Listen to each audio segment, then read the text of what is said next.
Hola amigas y amigos, buenos días, buenas tardes, buenas noches, según en el lugar en donde me miren. Hoy vamos a hacer una receta, bueno, no es de comida, es una receta muy buena para la garganta, para la tos.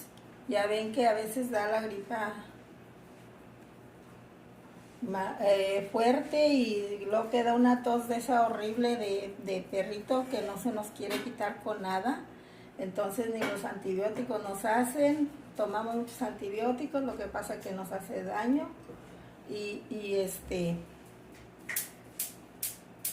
porque tienen efectos secundarios. Entonces hoy les voy a dar una receta para esa tos que después de la gripa queda mucho tiempo y no se quiere quitar con nada. Pero esto es muy bueno, muy natural, casero.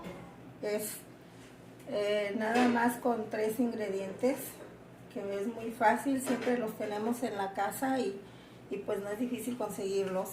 Nada más eso sí les voy a pedir que quien haga esta receta, que sea miel natural de abeja, que sea miel natural.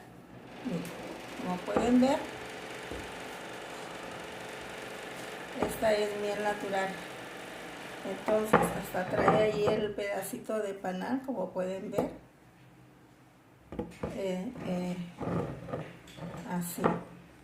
En un vaso o un frasco que tenga tapa de rosca, vamos a poner, yo voy a hacer un poco nada más, como un cuartito, porque ya tengo hecho suficiente. Nada más para darles el tip o el consejo, la recetita. Este es como un cuartito, es un frasquito que lo he reciclado era de café.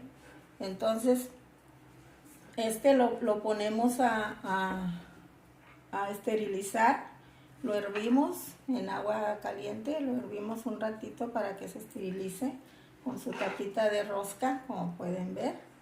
Entonces ya le puse la miel, lo vamos a medir y aquí vamos a poner la miel en la licuadora. Vamos a licuarlo con 4 limones.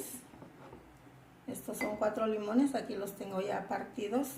Para un cuartito de miel con 4 o 5 limones está bien. Y media cabecita de ajo.